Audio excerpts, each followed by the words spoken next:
صل على سيدنا ومولانا محمد وعلى سيدنا علي وسيدتنا فاطمة وسيدتنا زينب وسيدنا حسن وسيدنا حسين وعلى آله وصحبه وبارك وسلم. بسم اللہ الرحمن الرحیم. السلام علیکم ناظرین. پروگرام صبح نور کے ساتھ آپ کا میزبان نذیر احمد غازی حاضر ہے. ناظرین کرام، حضرت ابو انیس محمد برکت علی صاحب رحمہ اللہ کی تالیف اسماء النبی الکریم صلی اللہ علیہ وآلہ وسلم سے ایک اسم مبارک پڑھنے کی سعادت حاصل کر رہا ہوں. سیدنا صاحب المعجزات صلی اللہ علیہ وآلہ وسلم، ہمارے سردار معجزات والے، درود و سلام بھیجے اللہ آپ صلی اللہ علیہ وسلم، آپ کی آل پاک اور آپ کے صحابہ کرام پر. حضرت ابو انصاری رضی اللہ تعالی عنہ روایت کرتے ہیں کہ نبی اکرم صلی اللہ علیہ وسلم نے مجھے قریب بلایا اور میرے سر اور داڑھی پر اپنا دست مبارک پھیر کر دعا فرمائی، الہی اسے زینت بخش اور اس کے حسن و جمال کو دوام عطا فرما. روایات میں آتا ہے کہ انہوں نے 100 سال سے زیادہ عمر پائی، لیکن ان کے سر اور داڑھی کے چند ایک بال ہی سفید ہوئے تھے. ان کا چہرہ صاف اور روشن رہا اور تا دم آخر ایک ذرہ بھر شکن بھی چہرے پر نمودار نہ ہوئی. ناظرین کرام، آج کا ہمارا موضوع ہے مدفونین جنت البقیع کے فضائل. یہ جنت البقیع کیا ہے، یہ کون سی جگہ ہے؟ ناظرین کرام، یہ ایک مقدس قبرستان ہے جو ایک ایسے شہر میں واقع ہے جس شہر کا دنیا کا کوئی شہر مقابلہ نہیں کر سکتا. اللہ کے محبوب صلی اللہ علیہ وسلم نے جس کے بارے میں ارشاد فرمایا تھا، یہ ایسی بستی، یہ ایسا شہر، یہ دنیا کے شہروں کو کھا جائے گا. ناظرین کرام، اس سے مراد یہ ہے کہ پوری دنیا کے لوگوں کے دل اس کی طرف کھنچے چلے آئیں گے. ناظرین کرام، 10,000 نجوم ہدایت جو ہیں وہاں محو آرام ہیں، اور 70,000 قیامت کے روز یہاں سے وہ چہرے نکلیں گے جو چاند سے زیادہ روشن ہوں گے، اور اللہ تعالیٰ نے ان کو بغیر حساب کے اللہ کریم جنت میں داخل فرمائیں گے. اور ان کی شان یہ ہے، ان میں سے ایک 70,000 لوگوں کی سفارش کرے گا. ناظرین کرام، مدینہ منورہ کا وہ قبرستان جہاں پہ اتنی عظیم ہستیاں، میں کس کس کا ذکر پاک کروں. ناظرین کرام، یہاں پہ خاتون جنت نبی کریم صلی اللہ علیہ وسلم کے جگر کا ٹکڑا سیدۃ النساء سیدہ فاطمہ الزہرا رضی اللہ تعالی عنہ محو خواب ہیں. یہاں پہ ام المومنین سیدہ عائشہ صدیقہ، سیدہ میمونہ، سیدہ صفیہ، کون کون وہاں پہ جو ہے وہ آرام فرما ہیں. ناظرین کرام، یہ وہ جگہ ہے جہاں پہ امام حسن علیہ السلام محو خواب ہیں، جہاں عثمان ذو النورین ہیں، جہاں عثمان بن مظعون ہیں. ناظرین کرام، یہاں پہ فاطمہ بنت اسد، جس کو رسول اللہ صلی اللہ علیہ وسلم اپنی والدہ کہتے تھے، اور جس قبر میں حضور صلی اللہ علیہ وسلم خود لیٹے تھے جا کے ان کی وفات کے وقت. ناظرین کرام، یہاں حلیمہ سعدیہ رضی اللہ تعالیٰ جنہوں نے نبی کریم صلی اللہ علیہ وسلم کو گود کھلایا تھا، اپنا دودھ پلایا تھا. ناظرین کرام، یہاں امام مالک ہیں جو گھوڑے پر سوار ہو کے نہیں چلتے تھے، ساری عمر پاؤں میں جوتا نہیں پہنا، اس ادب کی وجہ سے اس شہر سے باہر کبھی نہیں تشریف لے گئے. ناظرین کرام، یہ وہ جگہ ہے، میرے لیے ہر گلشن رنگی سے بھلی ہے، کانٹے کی وہ ایک نوک جو طیبہ میں پلی ہے. اے رہنمان شوق، یہاں سر کے بل چلو، طیبہ کے راستے کا تو کانٹا بھی پھول ہے. اور ناظرین کرام، یہ سر کا موقع ہے. کسی نے کہا تھا کہ حرم کی زمین، امام احمد رضا رحمۃ اللہ علیہ، حرم کی زمین اور قدم رکھ کے چلنا، ارے سر کا موقع ہے او جانے والے. سید عالمین صلی اللہ علیہ وسلم جنت البقیع میں جو لوگ محو آرام ہیں ان کی شفاعت فرمائیں گے. اور پھر یہ فرما دیا، جو جنت البقیع میں دفن ہوگا قیامت کے روز میں اس کی شفاعت کروں گا. آج میرے ساتھ شریک گفتگو ہیں، آپ سے واقف ہیں، پکے ٹکے صوفی جناب علامہ منیر احمد یوسفی صاحب، ان کے ساتھ نوجوان اسکالر، درجنوں کتابوں کے مصنف ہیں علامہ محمد احمد برکاتی، اور ان کے ساتھ میرے آپ کو پتہ ہے ڈپٹی سپر سٹار جناب پروفیسر غلام محی الدین صاحب. آپ تینوں کا جی بہت بہت شکریہ. علامہ صاحب میرے لیے بڑا مشکل ہو جاتا ہے، میں سچی بات آپ کو کروں، جنت البقیع سے میری جو عقیدت ہے وہاں تو رسول اللہ صلی اللہ علیہ وسلم کے عشاق، کیا بات ہے، سبحان اللہ. جی بسم اللہ الرحمن الرحیم. تاریخ. اللہم صلی علی سیدنا مولانا محمد وعلی آل سیدنا مولانا محمد صاحب سیدنا و مولانا محمد مبارک وسلم. دیکھیے کیا شان ہے بغداد شریف کی. وہاں ایک ہستی ہے وہ شریف کہلاتی ہے. سبحان اللہ. پاک پٹن شریف ایک ہستی ہے، اجمیر شریف ایک ہستی ہے، اور یہاں تو ہستیاں ہی ہستیاں ہیں. سبحان اللہ. وہ 10,000 اور پھر اس کے بعد تابعین طب تابعین، اور کتنی شان ہے. حضور صلی اللہ علیہ وسلم کی 9 ازواج مطہرات وہاں ہیں، چاروں بیٹے مبارک وہاں ہیں. امام حسن رضی اللہ، امام باقر، امام زین العابدین، امام جعفر صادق، اور آپ نے جتنے نام بیان فرمائے ہیں. اور یہ کتنا عظیم خطہ ہے، پوری کائنات میں اس کی مثال کوئی نہیں ہے. اور یہاں اللہ تعالیٰ کے فضل و کرم سے ہمہ وقت رحمت کی بارش برس رہی ہے. کہیں کوئی ولی جاتا ہے، کہیں کوئی غوث جاتا ہے، کہیں کوئی قطب جاتا ہے، یہاں امام الانبیاء تشریف لے جاتے ہیں. سبحان اللہ. اور ام المومنین سیدہ عائشہ صدیقہ طیبہ طاہرہ رضی اللہ عنہ فرماتی ہیں جب میرے ہاں سرکار کائنات کی جلوہ افروز ہوتے تھے تو آپ رات کو تشریف لے جاتے تھے، اور کئی دفعہ ایسا ہوتا میں بھی پیچھے چلی جاتی اور آپ وہاں دعا کر رہے ہوتے تھے، یا اللہ اللہم اغفر لأہل بقیع، یا اللہ بقیع والوں کو بخشش فرما دے.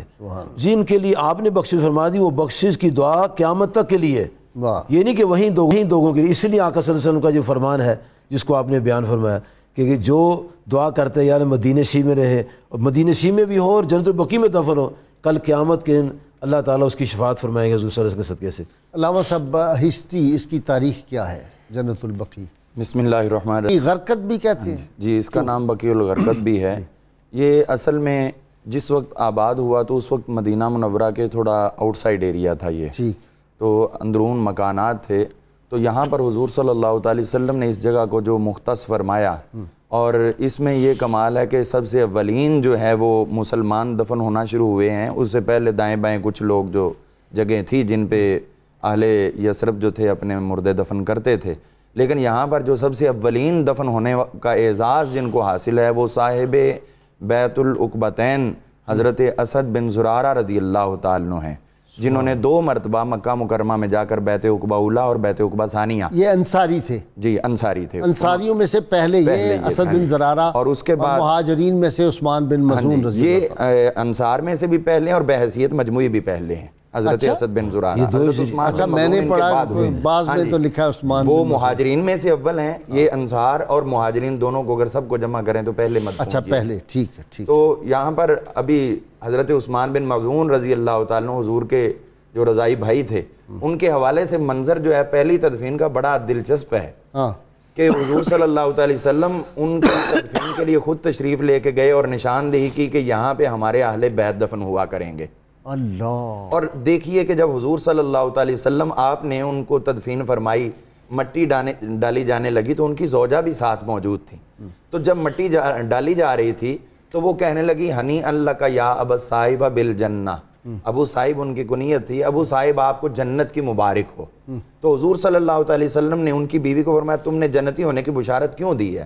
تو وہ اپنے خاوند کے روز و شب جانتی تھیں. عرض کیا حضور یہ قائم اللیل تھے اور صائم النہار تھے. ایک بیوی اپنے خاوند کو جتنا جانتی ہے اتنا اور کوئی نہیں جان سکتا. یہ سب سے زیادہ میری نظر میں نیکیاں کرنے والے اور اس بات کے حقدار تھے کہ جنتی ہونے کی بشارت دی جاتی. تو حضور صلی اللہ علیہ وسلم ارشاد فرماتے ہیں لو قلت کانا یحب اللہ و رسولہ بحسبک، تجھے یہی کافی تھا کاش تو مجھے یہ جواب دیتی کہ جنتی ہونے کی بشارت اس لیے ہے کہ یہ اللہ اور اس کے رسول سے محبت کیا کرتے. تو اللہ اور اس کے رسول صلی اللہ علیہ وسلم سے محبت یہ جنتی ہونے کی بشارت ہے. جنت البقیع تو اعلیٰ مقام ہے، دنیا میں کہیں بھی آدمی دفن ہو جائے اور اس کی یہ پہچان ہو کہ یہ عاشق رسول ہے. تیری مٹی وہیں کی ہے مظہر، تجھ سے آتی ہے بو مدینے کی. سبحان اللہ سبحان اللہ. تو یہ مدینہ منورہ کی ہم کہتے ہیں کہ وہاں سے خاک شفا ایک چٹکی لے آؤ، جس کے پاس ہوتی ہے وہ محفوظ رکھتا ہے. تو جو اس مٹی کے اندر دفن ہے، اور ایک مرتبہ نہیں، حضور صلی اللہ علیہ وسلم بار بار وہاں جاتے ہیں. اور یہ بھی اس قبرستان کو اعزاز حاصل ہے کہ اس کے اندر حضور صلی اللہ علیہ وسلم نے کئی تدفینیں ایسی ہیں کہ ان کی قبروں کے اوپر جا کر آپ نے نماز جنازہ ادا فرمائی. پھر حضرت عثمان بن مظعون کے جب دفن کر چکے تو آپ صلی اللہ علیہ وسلم نے صحابی سے ارشاد فرمایا کہ ایک پتھر لے آؤ نشانی کے طور پہ لگائیں گے. تو وہ گئے تو انہوں نے کہا یا رسول اللہ یہ تو بڑا بھاری ہے, مجھ سے نہیں اٹھایا جاتا. تو آپ صلی اللہ علیہ وسلم خود تشریف لے گئے اور یوں کر کے قمیض مبارک اوپر کی, اور صحابہ کہتے ہیں کونیوں تک ایسے لگا جیسے چاندی ہوتی ہے, اس طرح سفید تھی آپ کی کونی مبارک اور یہ حصہ بازو کا. تو آپ اٹھا کے لائے, بھاری پتھر کافی تھا وہ, تو لا کے نصب کیا تاکہ آپ نے فرمایا یہ نشانی رہے. تو یہ جو پتھر لگائے جاتے ہیں, یہ جو قبروں کی نشانی لگائی جاتی ہے, یہ تو بالکل جائز ہے. اچھا جی, پروفیسر غلام محی الدین حافظ مظہر الدین بڑے عاشق رسول تھے. انہوں نے کہا تھا کہ یوں تو طیبہ کا ہر لمحہ بھی ہے عطا, جس کی سرشاریوں پر دو عالم فدا, لیکن اس کے مقدر کا کیا پوچھنا جو ہمیشہ نبی کے نگر میں رہے. غازی صاحب, مدینہ طیبہ کا ذرہ ذرہ اس کی عظمتوں کو فرشتے سلام کرتے ہیں, اور خاص طور پہ یہ جو جنت البقیع ہے, اس کے حوالے سے نبی اکرم صلی اللہ علیہ وسلم آپ نے اس کی حیثیت کو خود متعین فرمایا. آپ نے ارشاد فرمایا یبعث اللہ منہا 70,000. حضور نے ارشاد فرمایا اللہ کریم یہاں سے 70,000 ایسے افراد کو اٹھائے گا جن کی صورتیں 14ویں کے چاند کی طرح چمک رہی ہوں گی. یدخلون الجنت بغیر حساب, بغیر حساب کے جنت میں. اور امام سمودی جنہوں نے 25 سال مدینہ شریف میں امامت کروائی ہے, فقہ شافعی کے امام ہیں, اور آپ نے بڑی خوبصورت کتاب لکھی وفاء الوفا, اس میں لکھتے ہیں کہ حضور نے یہ بھی ساتھ فرمایا کہ ان 70,000 میں سے ہر ایک اپنے ساتھ 70,000 لے کے جنت میں جائے گا. اور پھر کریم آقا صلی اللہ علیہ وسلم حضور نے ارشاد فرمایا یہاں کا کمال اور یہاں کی خصوصیت یہ ہے کہ انا اول من تنشق عنہ الارض. حضور نے فرمایا حشر کے میدان میں جب قیامت آئے گی تو سب سے پہلے جو قبر کھلے گی وہ میری, سبحان اللہ, ثم ابو بکر ثم عمر رضی اللہ تعالیٰ عنہ. حضور نے فرمایا پھر جناب صدیق اکبر رضی اللہ تعالیٰ عنہ, پھر عمر فاروق رضی اللہ تعالیٰ عنہ. اس طرح ہم اٹھیں گے, پھر اہل بقیع, پھر حضور فرماتے ہیں پھر ہم جنت البقیع کی طرف جائیں گے. اب یہ رخ مصطفیٰ کریم صلی اللہ علیہ وسلم سب سے پہلے کس طرف توجہ فرما رہے ہیں حضور؟ جنت البقیع میں. حضور فرماتے ہیں سارے جنت البقیع کے جتنے بھی مدفونین ہیں وہ میرے ساتھ اکٹھے ہو جائیں گے. یحشرون معی, سارے میرے ارد گرد اکٹھے ہو جائیں گے, اور جب جمع ہو جائیں گے تو پھر اہل مکہ ان کو اکٹھا کیا جائے گا, جنت المالا کے جو ہوں گے, جنت المالا کے. تو یہ خصوصیت دیکھیے کہ سب سے پہلے حشر میں جب لوگ اٹھیں گے تو ان کی نگاہ دنیا میں آخرت میں وہ جو دیکھیں گے جلوہ تو وہ حضور کریم آقا صلی اللہ علیہ وسلم آپ کی ذات ببرکات کا. حضرت مصعب بن عمیر بڑی خوبصورت بات کرتے ہیں جنت البقیع کے حوالے سے. آپ کہتے ہیں ابن راسل جالوت وہ مجھے ملا جو اہل کتاب کا بہت بڑا, حضرت مصعب بن زبیر, آپ کہتے ہیں کہ وہ مجھے ملا تو وہ دیکھ کے کہنے لگا کہ یہی وہ جگہ ہے, یہی وہ جگہ ہے. تو میں نے پوچھا کہ تم کیا بات کر رہے ہو, جنت البقیع کو دیکھ کے کہہ رہے ہو یہی وہ جگہ ہے, تو کیا مطلب اس کا؟ تو اس نے کہا ہم اپنی تورات میں پڑھتے ہیں کہ ایک قبرستان ہوگا جہاں سے 70,000 اللہ تعالیٰ نورانی چہرے حشر کے میدان میں اٹھائے گا, وہ مقام ہے جنت. اچھا جی, اپنا علامہ صاحب, نبی کریم صلی اللہ علیہ وسلم کے والد گرامی سیدنا عبداللہ بھی تو وہیں ہیں. جی, ان کی تاریخ اس طرح ہے کہ بنات رسول بھی ساری وہاں پہ ہیں. ان کی تاریخ اس طرح ہے کہ یہ جنت البقیع پہلے قریب تھا. اچھا, جب وسعت ہوئی ہے وہ عجیب منظر ہوا کہ جب وسعت ہونے لگی تو کھودی کی جگہ تو سرکار کائنات صلی اللہ علیہ وسلم کے والد گرامی کا جسم بالکل صحیح سالم تھا. 14 صدیاں بعد. جی 14 صدی, یہ 1978 کی بات ہے. اور کپڑے بھی ویسے کے ویسے تھے. 6 سال اور صحابہ تھے. پھر وہاں جنت البقیع ان کو منتقل فرمایا گیا. اور حضور صلی اللہ علیہ وسلم کی شان جن کے بطن پاک, جن کے جسم پاک کا حصہ حضور پاک صلی اللہ علیہ وسلم ہے, ان کے جسم کو مٹی نہیں کھا سکی, اور وہ آج تک دنیا میں زندہ استے ہیں. اور پھر اللہ تعالیٰ کی ذات پاک نے یہ دکھا دیا ہے. نہیں جی, ان کو کیسے مٹی کھائے گی؟ نور نبوت جن کی پیشانی میں رہا, سید عالمین صلی اللہ علیہ وسلم جس کپڑے کو ہاتھ لگا دیں اس کو آگ نہیں چھو سکتی. اور یہ ان لوگوں کو عبرتناک جواب ہے, عقل آنی چاہیے کہ سرکار کائنات صلی اللہ علیہ وسلم کے بارے, والدین کے بارے میں جو منفی گفتگو کرتے ہیں.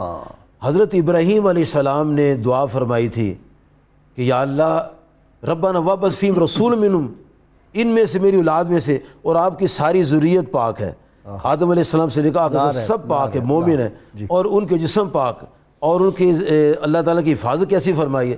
اور پھر آپ کے شہزادے وہاں ہیں ابراہیم, سبحان اللہ, ابراہیم بن رسول اللہ وہاں موجود ہیں. اور حضور صلی اللہ علیہ وسلم جعفر تیار بھی وہیں ہیں.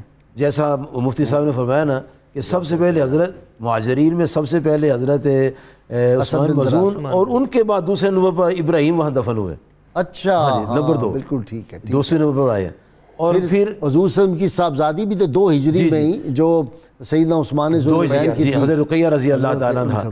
اور یہ وہاں مزارات بنے ہوئے تھے, گنبد بنے ہوئے تھے, اور باقاعدہ ان کی فوٹو موجود ہیں گنبدوں کی بنی ہوئی. اچھا ایک بات وفاء الوفا میں یہ بھی ہے کہ یہ جو ہے لا اقسم بہذا البلد, اس سے مراد مکہ مکرمہ بھی ہے اور مدینہ منورہ بھی ہے. جی دونوں ہی. اس میں بھی علامہ نے. ہاں جی, اس کے اندر یہ موجود ہے کہ وہ جب طوفان نوح آیا تھا تو وہاں سے مٹی جو ہے مکہ مکرمہ سے وہ طوفان میں چل کے مدینہ منورہ میں آئی, جو حضور صلی اللہ علیہ وسلم کا جسم مقدس جس سے تیار ہوا تھا.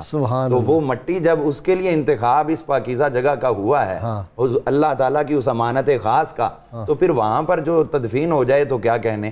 حضرت سیدنا عبداللہ بن مسعود رضی اللہ عنہ, حضرت سعد بن ابی وقاص رضی اللہ تعالیٰ عنہ. اب آپ یہ اندازہ فرمائیں کہ حضرت سعد بن ابی وقاص رضی اللہ عنہ فتح مکہ پر حضور کے ساتھ گئے مکہ مکرمہ, وہاں جا کے بیمار ہو گئے.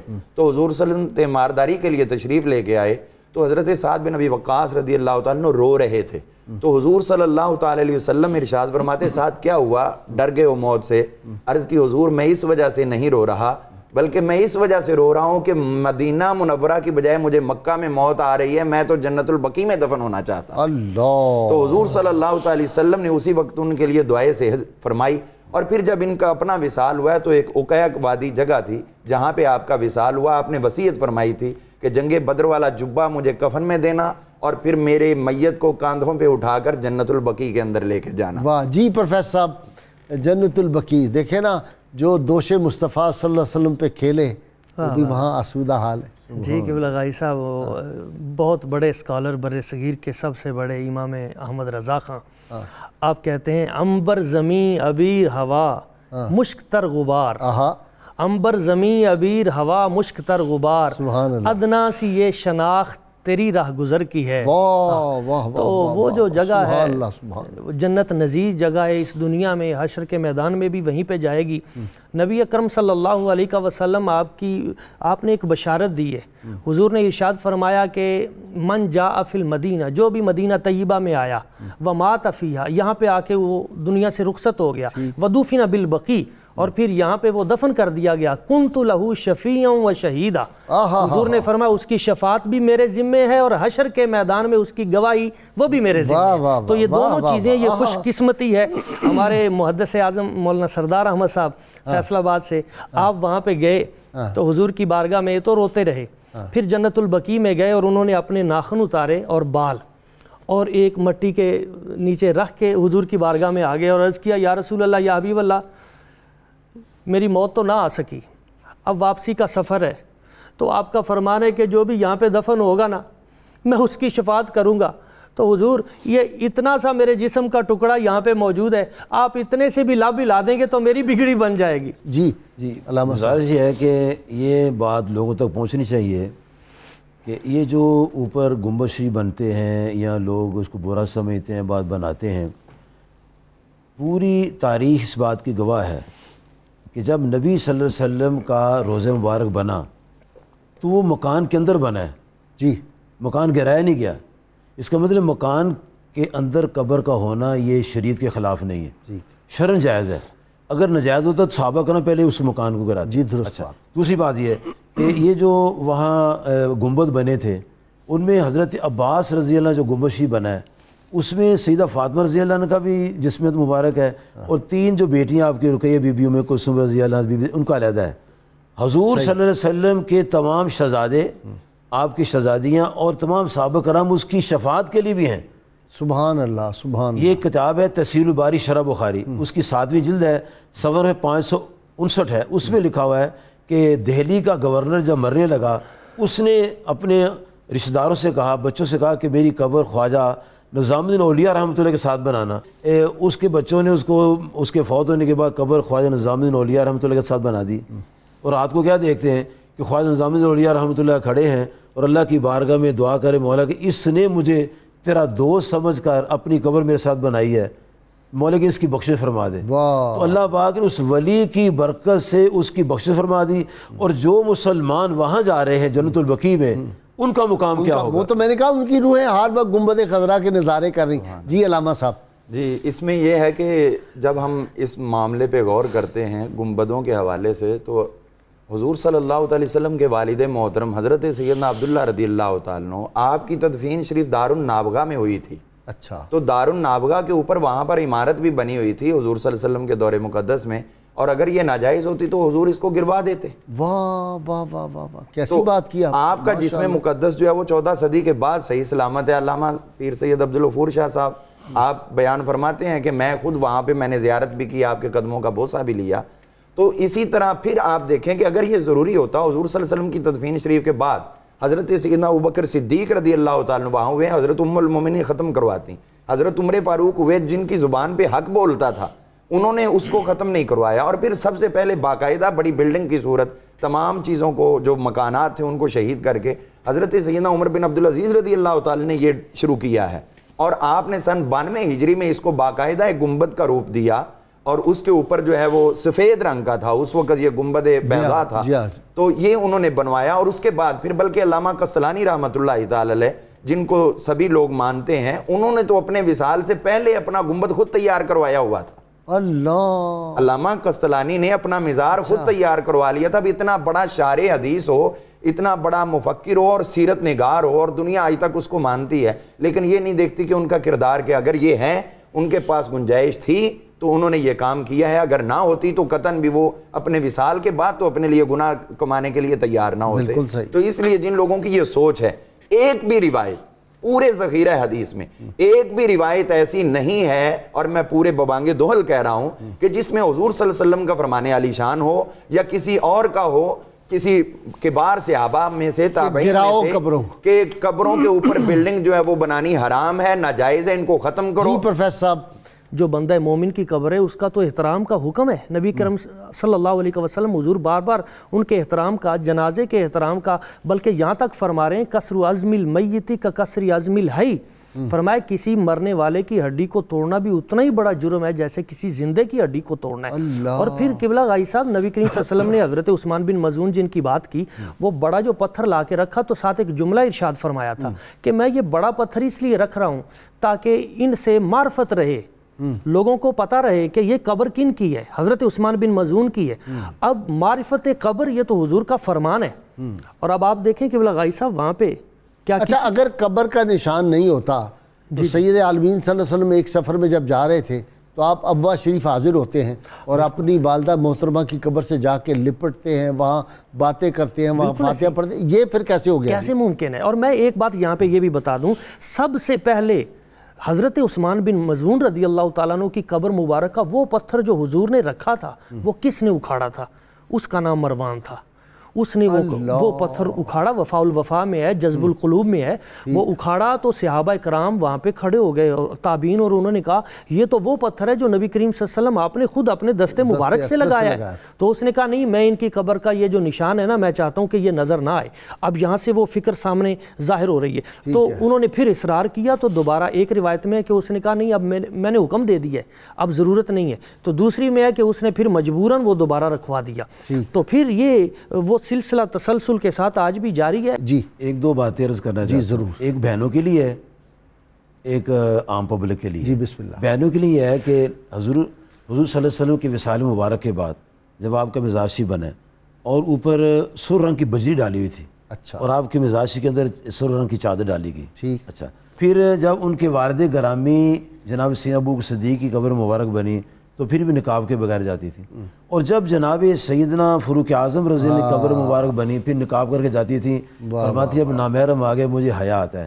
اس کا مطلب ہماری بہنوں کو جو قبرستان جاتی ہیں وہ پردہ کر کے جایا کریں، لیکن کبھی کبھی یہ معمول نہیں ہے روزانہ کا۔ دوسری بات یہ ہے کہ رسول پاک صلی اللہ علیہ وسلم نے 3 باتوں کی ممانعت فرمائی تھی، قبروں کی زیارت نہ کرو، اور نمبر 2 آپ نے فرمایا کہ شراب کے برتن استعمال نہ کرو، نمبر 3 فرمایا کہ قربانی کو 3 سے زیادہ نہیں کھانا۔ ٹھیک ہے، اب پھر آپ نے وہ مسلم کی حدیث ہے، ابو داؤد میں، نسائی وغیرہ میں آتی ہے، فَنَحِيتُكُمْ عَنْ زِيَارَةِ الْقُبُورِ، میں تمہیں قبروں کی زیارت سے منع کیا کرتا تھا، فَزُورُوهَا، اب زیارت کرا کرو۔ یہ پہلا حصہ ہے۔ دوسرا حصہ ہے کہ میں تمہیں فرماتا تھا کہ 3 دن سے زیادہ گوشت نہیں کھانا، تم کھایا کرو۔ پھر فرمایا کہ تم وہ برتن استعمال نہ کرا کرو، اب کرا کرو۔ اب 2 پر لوگ عمل کرتے، 3 پر جھگڑا کرتے ہیں، ایک ہی حدیث میں ساری باتیں ہیں۔ اس لیے قبروں کی زیارت بھی کرنی چاہیے، اور گوشت جو ہے وہ جب تک کھائیں کوئی عرض نہیں ہے، محرم میں بھی کھا سکتے ہیں۔ اور تیسری بات یہ ہے کہ برتن کو استعمال کرنے میں پاک صاف کرنا چاہیے، اور نبی صلی اللہ علیہ وسلم کے فرامین کو اپنی مزین ڈالنا چاہیے، اور یہ مومن کی قبر جنت کا باغ ہوتی ہے۔ اور حضور فرماتے ہیں صلی اللہ علیہ وسلم قبر پر بیٹھنا اتنا برا ہے کہ آگ پر بیٹھنا برا نہیں ہے، ٹھیک، آگ پر بندہ بیٹھ، قبر پر نہیں بیٹھنا چاہیے۔ جو اہل محبت ہیں، جن کے دلوں میں ایمان کا ذرہ بھی ہے، وہ سمجھتے ہیں کہ حرم کی زمین اور قدم رکھ کے چلنا، ارے سر کا موقع ہے وہ جانے والے، ادب گاہی زیر آسماں، از عرش نازک تر، نفس گم کردہ می آیت، جنید و با یزیدی جا، یہ ادب کی بارگاہ کی محبت کی باتیں ہوتی رہیں گی۔ ملائکہ کا نزول ہوتا ہے، رحمتوں کی بارش ہوتی ہے۔ سننے والوں پر، بیان کرنے والوں پر، دیکھنے والوں پر ہمارے ساتھ رہیے گا۔ اللہم صلی علی سیدنا و مولانا محمد وعلی سیدنا علی و سیدتنا فاطمہ و سیدتنا زینب و سیدنا حسن و سیدنا حسین وعلی وصحبه وبارك وسلم اللهم صل على سيدنا ومولانا محمد وعلى سيدنا علي وسيدتنا فاطمة وسيدتنا زينب وسيدنا حسن وسيدنا حسين وعلى آله وصحبه وبارك وسلم اللهم صل على سيدنا۔ ویلکم بیک ناظرین کرام، سید عالمین صلی اللہ علیہ وسلم ایک صحابی تھے حضرت جلیبیب رضی اللہ تعالیٰ عنہ، جن کے جو سینہ عطر پہ رسول اللہ صلی اللہ علیہ وسلم نے اپنا دست اقدس رکھا تھا، اور ان کے لیے دعا فرمائی تھی کہ یا اللہ اس کو جو برے خیالات آتے ہیں اس کے ذہن میں، اس سے اس کا سینہ صاف کر دے، اس کا ذہن صاف کر دے۔ پھر رسول اللہ صلی اللہ علیہ وسلم نے خود ان کو قبر انور میں ان کی اترے، ان کی نماز جنازہ پڑھائی، اور آپ صلی اللہ علیہ وسلم نے پھر ان کے لیے، ان کو اللہ تعالیٰ نے بہت بڑے مقامات عطا کیے تھے۔ اس طرح کے کئی صحابہ ہیں جن کی قبور میں آپ صلی اللہ علیہ وسلم خود اترے۔ جی، ہمارے پیارے نبی علیہ السلام جب مدینہ منورہ تشریف لائے، اس وقت حالات یہ تھے کہ 3 قبرستان تھے یہودیوں کے، اور باقی جو قبائل تھے، بنی سلمہ، بنی ظفر، بنی سعدہ، ان کے اپنے اپنے قبرستان تھے۔ جی، اور نبی کریم صلی اللہ علیہ وسلم کی خواہش تھی کہ ایسا قبرستان یہاں ہو جس میں صرف مسلمان ہوں۔ سبحان اللہ۔ تو پھر آپ اس جگہ پر پھرا کرتے تھے، جنت البقیع میں، ٹھیک، اور آقا صلی اللہ علیہ وسلم نے پھر اس کو پسند فرمایا۔ اس کے ساتھ ہی ایک جگہ تھی جہاں ہم اینٹیں بناتے تھے، وہ اینٹیں جو استعمال ہوتی تھیں، گارا بناتے تھے، اسی جگہ ہوتا تھا۔ حضور صلی اللہ علیہ وسلم کی ذات پاک نے ارشاد فرمایا، مسند حاکم شریف میں آتا ہے، مجمع زوید میں آتا ہے، جی امام ترمذی اس کو نقل کیا ہے کہ آپ نے فرمایا بعثت الی اہل الغرقد، کہ مجھے اہل بقیع، اللہ پاک نے بھیجا ہے مجھے اہل بقیع کی طرف۔ واہ۔ اور پھر آپ صلی اللہ علیہ وسلم کی ذات پاک نے فرمایا کہ قد امرت ان استغفر لاہل ھذا البقیع، مجھے حکم دیا گیا میں اہل بقیع کی دعا کروں۔ سبحان اللہ، سبحان اللہ۔ آقا کریم صلی اللہ علیہ وسلم کی جو دعائیں ہیں وہ سارے بقیع والوں کے لیے ہیں، واہ، اور یہ وہ قطع زمین ہے جس سے کائنات میں کوئی زمین کا حصہ نہیں ہے۔ سبحان اللہ۔ حضور نبی کریم صلی اللہ علیہ وسلم کے ماننے والے، چاہنے والے، جی جتنی تمنا کرتے ہیں، خواہش رکھتے ہیں کہ ہمیں وہاں جگہ مل جائے، اللہ تبارک جس سے پسند فرماتے ہیں اس کو جگہ دیتا ہے۔ اور وہ وقت کیسا تھا کہ ام المومنین سیدہ عائشہ صدیقہ طیبہ طاہرہ عفیفہ رضی اللہ تعالیٰ عنہ کے پاس حضرت فاروق اعظم رضی اللہ عنہ نے گزارش کی کہ میرے وصال کے بعد مجھے روزہ مبارک میں جگہ مل جائے تو میں خوش نصیب ہوں گا۔ تو آپ نے ارادہ تو میرا تھا کہ میرا روزہ یہاں بنے، لیکن آپ نے کہا ہے، لیکن فاروق اعظم کی شان کمال ہے، انہوں نے کہا یار دیکھو ابھی میں کرسی پر ہوں، ہو سکتا ہے آپ نے اس لیے محبت سے کہہ دیا ہو چلو بنا لیں، جب میرا وصال ہو جائے، شہید ہو جاؤں تو پھر دوبارہ پوچھنا۔ عبداللہ بن عمر کو وصیت کی، وصیت کہ جانا اور پوچھنا ام المومنین تو پھر حاضر خدمت ہوئے، تو آپ نے فرمایا میں پہلے کہہ چکی ہوں ابھی نہیں کا روزہ وہاں بنے گا۔ واہ واہ۔ اور فرمایا کہ میں جس وقت خدمت میں ان کی ابو بکر و عمر عثمان و علی، اس وقت رسول اکرم کے دربار کا عالم کیا ہوگا۔ حضور صلی اللہ علیہ وسلم کی ظاہری حیات میں جو لوگ وہاں پہ دفن ہوئے، خود وہ ہستیاں ہیں جن کو نبی کریم صلی اللہ علیہ وسلم خود قبر میں اتارا، جن کے لیے دعا کی، جن کے جنازہ پڑھا آپ نے، اور آپ کے بعد بھی مدینہ کی۔ بسم اللہ الرحمن الرحیم۔ غازی صاحب یہ تو آپ سمجھتے ہیں کہ آقا کریم صلی اللہ علیہ وسلم کی خواہش تھی اس جگہ کو قبرستان بنانے کی، اللہ نے حکم دیا کہ اس کو قبرستان بناؤ۔ اچھا، حضور نے باقاعدہ فرمایا کہ مجھے اللہ نے حکم دیا کہ اس جگہ کو قبرستان بنایا جائے۔ واہ واہ، تو یہ اللہ کی سلیکٹڈ بالکل اللہ پاک کی طرف سے یہ سلیکشن ہوئی ساری جگہ کی۔ اور تو اس میں ایک چیز تو یہ بھی سمجھ آ گئی نا کہ جو حضور کی خواہش ہوتی ہے اللہ تعالیٰ اس کو سلیکٹ کر دیتا ہے، اللہ اس کو پسند فرماتا ہے۔ اور بخاری شریف کی ایک روایت بھی ہے، حضرت سیدہ صدیقہ پاک فرماتی، عرض کرتی ہیں حضور میں جب سے آپ کی خدمت میں آئی ہوں ایک چیز میں نے بڑی دیکھی ہے، اللہ آپ کی خواہش پوری کرنے میں جلدی بہت فرماتا ہے۔ خدا کی رضا چاہتے ہیں دو عالم، خدا چاہتا ہے رضائے محمد صلی اللہ علیہ وسلم۔ تو یہ جنت البقیع شریف میں جیسا کہ ابھی آپ نے فرمایا صحابہ کرام علیہم رضوان، حضرت اسد بن زرارہ اور حضرت عثمان بن مظعون رضی اللہ تعالیٰ عنہما، یہ وہ ہستیاں جو سب سے پہلے یہاں دفن ہوئے، ٹھیک، اور آقا کریم صلی اللہ علیہ وسلم نے اپنے مبارک ہاتھوں سے ان کو قبروں میں اتارا۔ واہ واہ، اور پھر ان کے لیے جو دعا ہے اور جو فضیلت حضور نے خود اپنی زبان اقدس سے بیان فرمائی، حضرت ام قیس بنت محصن فرماتی ہیں کہ رسول اکرم صلی اللہ علیہ وسلم نے فرمایا جو قبرستان ہے جنت البقیع کا، قیامت والے دن اس میں سے 70,000 لوگ ایسے اٹھیں گے کہ جن کے چہرے 14ویں کی چاند کی طرح چمکتے ہوں گے، اور اللہ تعالیٰ ان کو بے حساب جنت میں داخل فرمائے گا۔ سبحان اللہ۔ ابھی یہ فرمایا تھا تو ان کے بھائی حضرت عکاشہ بن محصن کھڑے ہو گئے، کہا حضور میں بھی ان میں شامل ہوں گا، فرمایا تو بھی ان میں شامل ہوگا۔ اب ان کو یہ بشارت دی تو ایک اور کھڑے ہو گئے، انہوں نے کہا حضور میں بھی شامل ہوں گا، فرمایا عکاشہ بازی لے گیا، عکاشہ نمبر لے گیا، یہ بات پہلے کر کے۔ تو اس سے آپ دیکھیے ایک چیز تو یہ ہمارے لیے حضرت سیدنا فاروق اعظم رضی اللہ تعالیٰ عنہ کی جو دعا ہے جو وہ کرتے تھے کہ اے اللہ تعالیٰ مجھے مدینہ طیبہ میں حضور کے اس پاک شہر میں موت عطا فرمانا، اور یہ میری زندگی بھی ادھر گزر رہی ہے اور میری موت بھی ادھر گزرے، اور میرا سارا دائمی سکونت حضور کے قدموں میں رہے۔ اس سے پتہ چلتا ہے کہ حضور کے شہر میں تو چند گھڑیاں آ جانا، چند لمحے آ جانا، اس کی سعادت کا کوئی بندہ حساب نہیں لگا سکتا۔ جن کو دائمی سکونت نصیب ہوگی حضور کے قدموں میں، ان کے مقدر پہ تو عرش بھی رشک کرتا ہے۔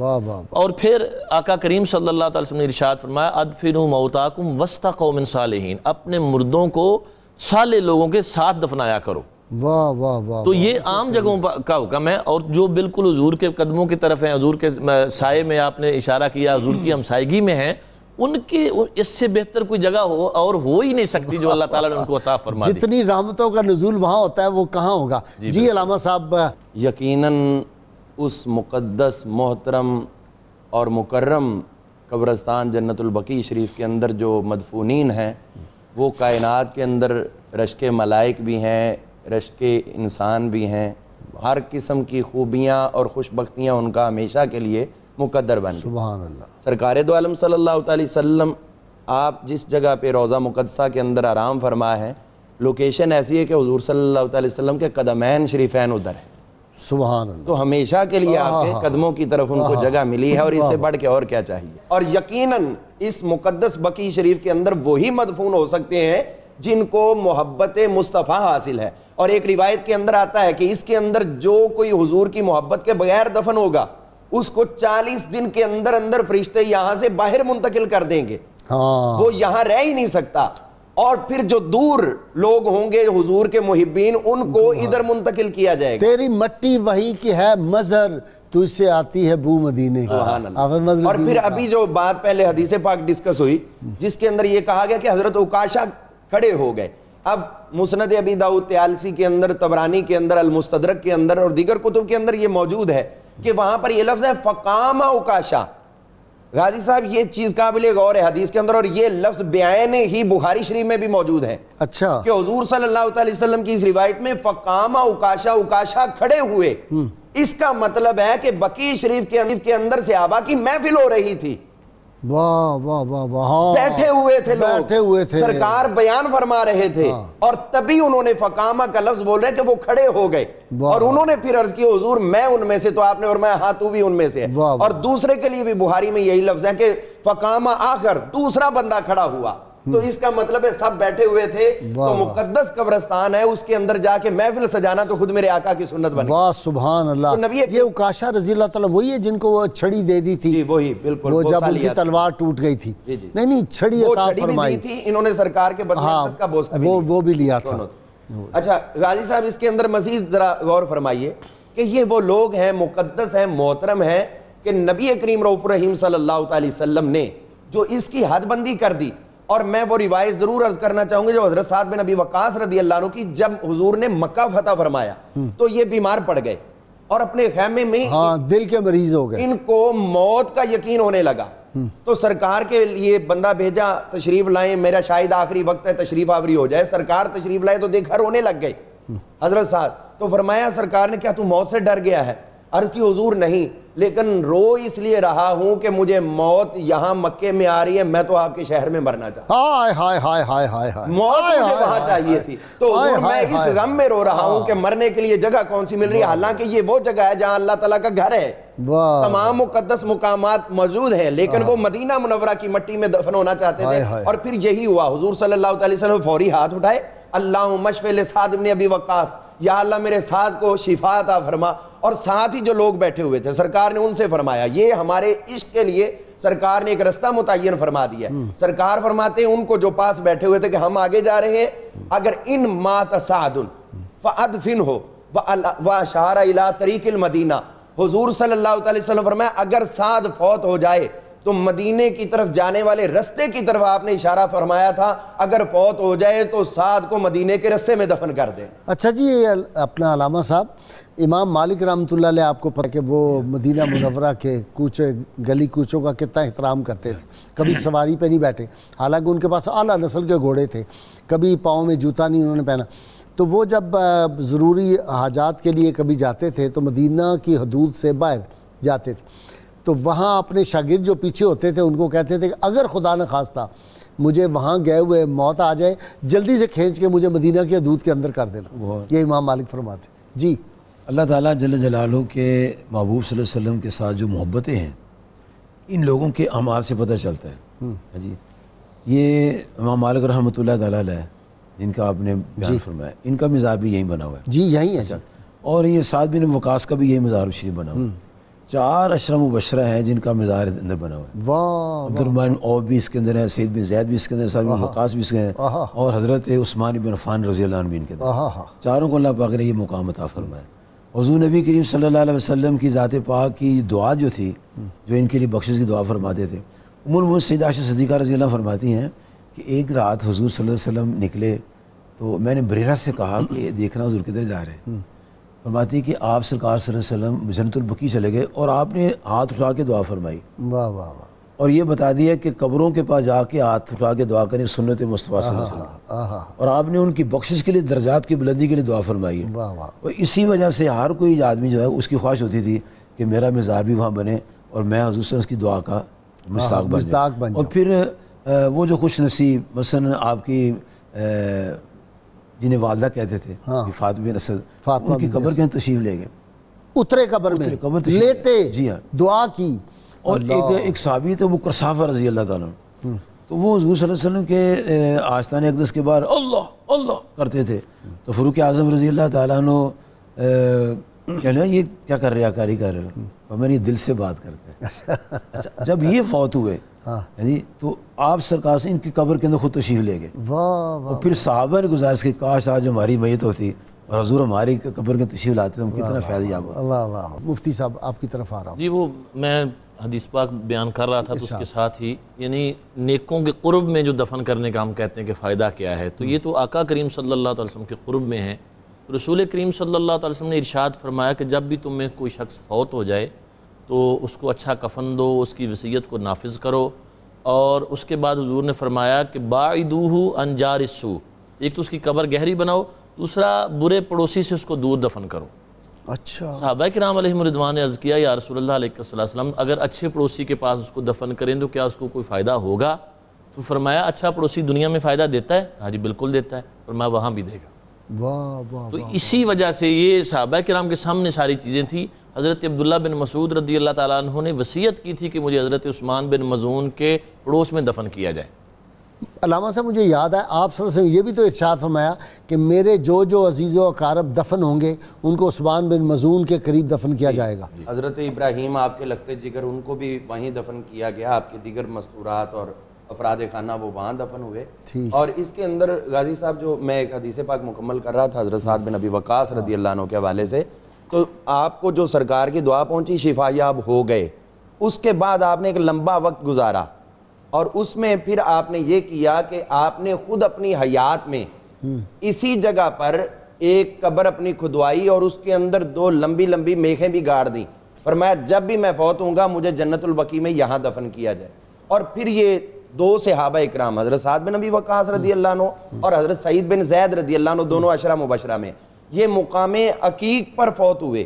تو ان کو وہاں کاندھوں پہ اٹھا کے جنت البقیع میں لایا گیا اور یہاں دفن کیا گیا. اسی طرح حضرت اسامہ بن زید رضی اللہ عنہ یہ اور حضرت مقداد رضی اللہ عنہ یہ دونوں مقام جرف پر فوت ہوئے اور ان کو وہاں سے کاندھوں پہ اٹھا کے لوگ جنت البقیع کے اندر لے کے آئے. تو یہ جہاں پر ایک کائنات کے اندر رشک ملائک جگہ ہے, اور جو کعب احبار رضی اللہ عنہ بیان کیا کہ اس کو بقیع کہنے کی جو ہم نے تورات میں وجہ پڑھی تھی اس میں سے یہ وجہ تھی کہ اس قبرستان کے اوپر اللہ کے فرشتوں نے ایک قبے کی صورت میں سایہ کیا ہوتا ہے, اور وہ اس صورت میں تمام ان بقیع والوں کے اوپر جو ہے وہ دعا کرتے رہتے ہیں, یعنی ان کے اوپر مثل قبہ جو ہے وہ ان کا سایہ موجود ہوتا ہے. حضرت عثمان بن مظعون رضی اللہ تعالیٰ عنہ جب ان کی قبر شریف بنائی گئی ہے تو حضور صلی اللہ علیہ وسلم نے خود پتھر اٹھا کے ان کے سرانے رکھا. بڑا پتھر تھا, بڑا پتھر.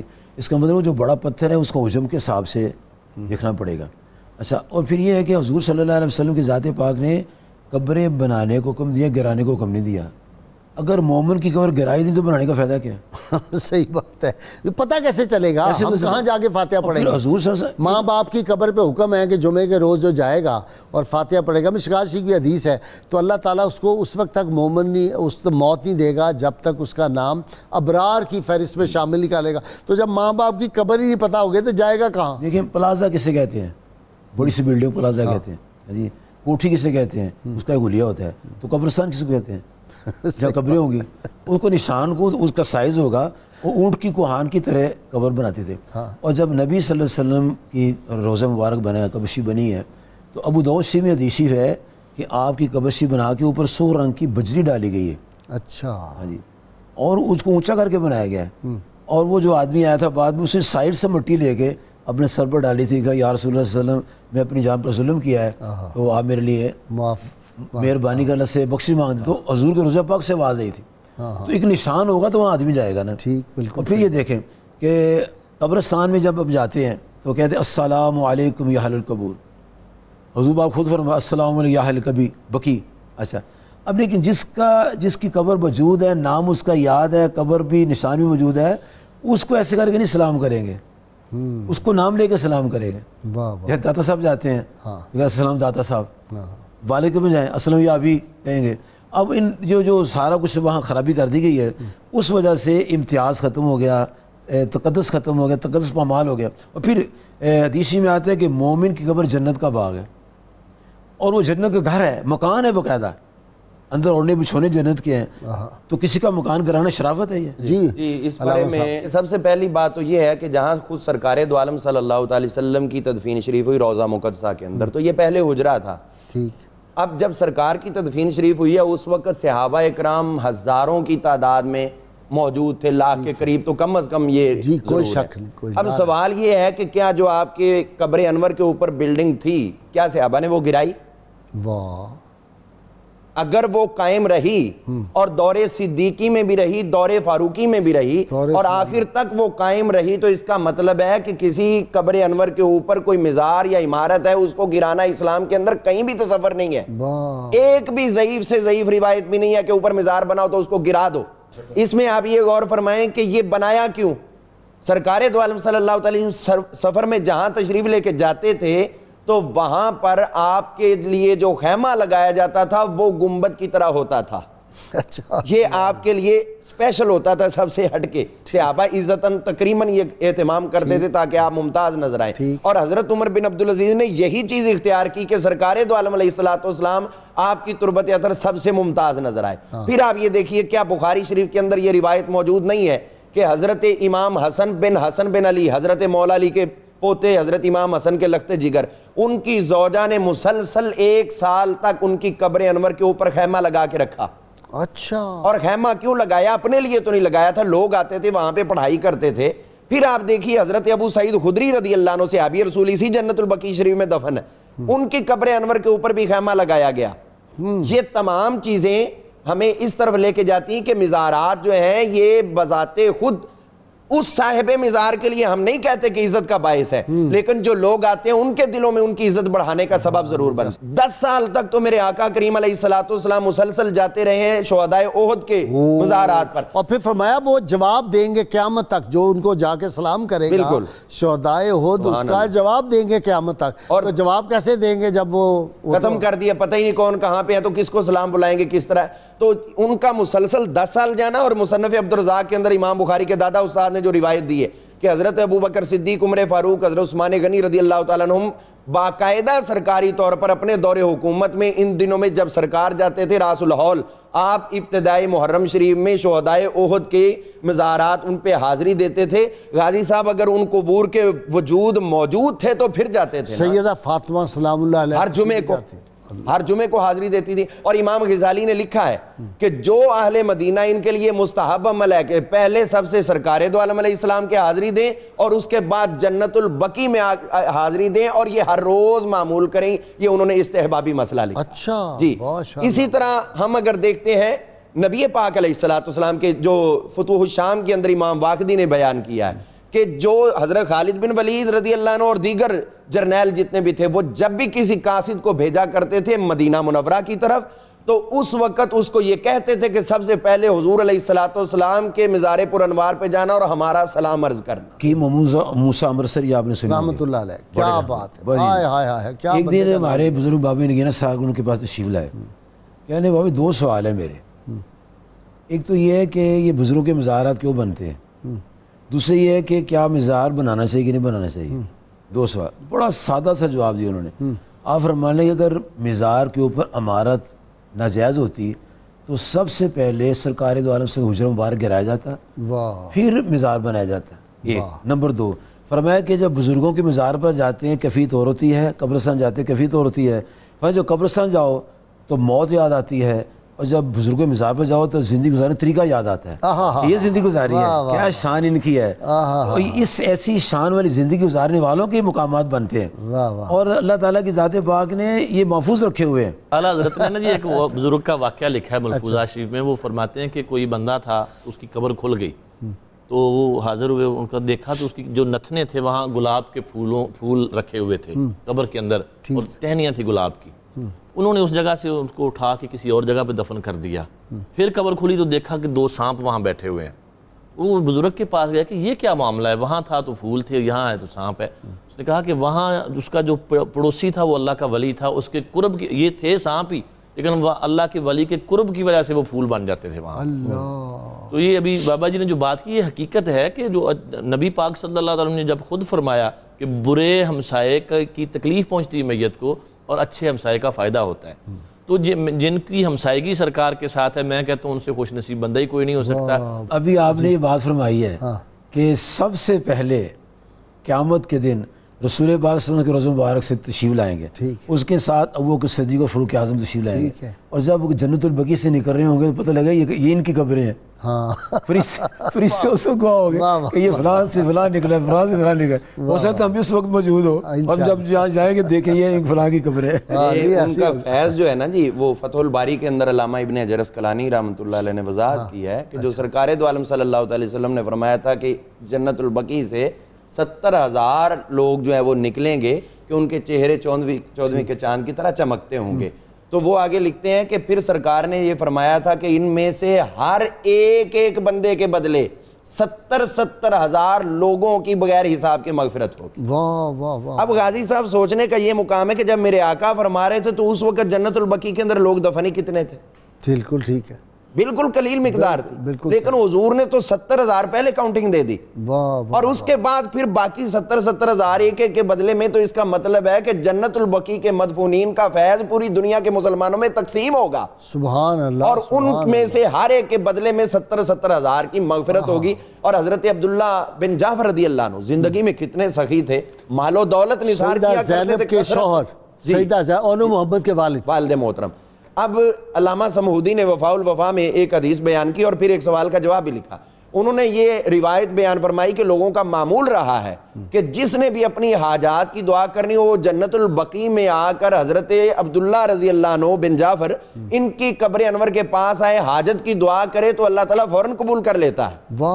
ان کا یہ کیسے آپ بات کہہ رہے ہیں؟ انہوں نے کہا عبداللہ بن جعفر زندگی میں لوگوں کی حاجات کو پورا کیا کرتے تھے، اب اللہ تعالیٰ قیامت تک ان کی برکتیں لوٹا رہا ہے. اور پھر ایک شخص نے یہ سوال کر دیا، انہوں نے کہا جی میں نے تو یہ سنا ہے کہ ان کو تو ابوا میں دفن کیا گیا ہے. آپ نے بڑا پیارا جواب دیا. آپ فرماتے ہیں کہ تو سمجھ کہ جنت البقیع میں دفن کیا گیا ہے، تو سمجھ ابوا میں، جہاں بھی سمجھتا عبداللہ بن جعفر کی قبر سمجھ کے دعا کر تجھے فیض نصیب ہو. واہ واہ واہ واہ. تو یہ وہ ہستیاں ہیں. اسی لیے امام رضا کا کہتے ہیں نا کہ وہ زندگی میں بہت سخی تھے، اور اب بھی جو مشہد میں جاتا ہے ان کے مزار مبارک پہ جو دعا مانگے ان کے تصدق ان کے وسیلے سے اللہ تعالیٰ قبول کرتا ہے. بہت شکریہ علامہ صاحب آپ کا، مفتی صاحب آپ کا بھی، علامہ آپ کا شکریہ.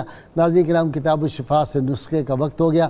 دل کی سختی دور کرنے کا یہ وظیفہ ہے. جو شخص روزانہ ہر نماز کے بعد 100 مرتبہ یا رحمانوں کا ورد کرے گا، اس کے دل سے ہر قسم کی سختی اور غفلت دور ہو جاتی ہے. یہ ہے کم از کم 11 مرتبہ کوئی درود پاک جو آپ کو آتا ہو وہ ضرور پڑھیں. سید علی المرتضیٰ شیر خدا فاتح خیبر والد حسنین کریمین فرماتے ہیں اللہ تعالیٰ کی رضامندی اس کی اطاعت سے وابستہ اور اس کی فرما برداری پر موقوف ہے. اللہ کریم سے دعا ہے اللہ تعالیٰ ہمیں حضور رحمت عالمین صلی اللہ علیہ وسلم کی غیر مشروط محبت اور لا محدود وفاداری نصیب فرمائے. اللہ تعالیٰ ہمیں بزرگان دین، صحابہ کرام، اولیاء امت کی قبور اور اہل بیت اطہار کی قبور کی عزت اور حرمت کرنے کی توفیق عطا فرمائے. اللہم صلی علی سیدنا و مولانا محمد وعلى سيدنا علي وسيدتنا فاطمة وسيدتنا زينب وسيدنا حسن وسيدنا حسين وعلى آله وصحبه وبارك وسلم.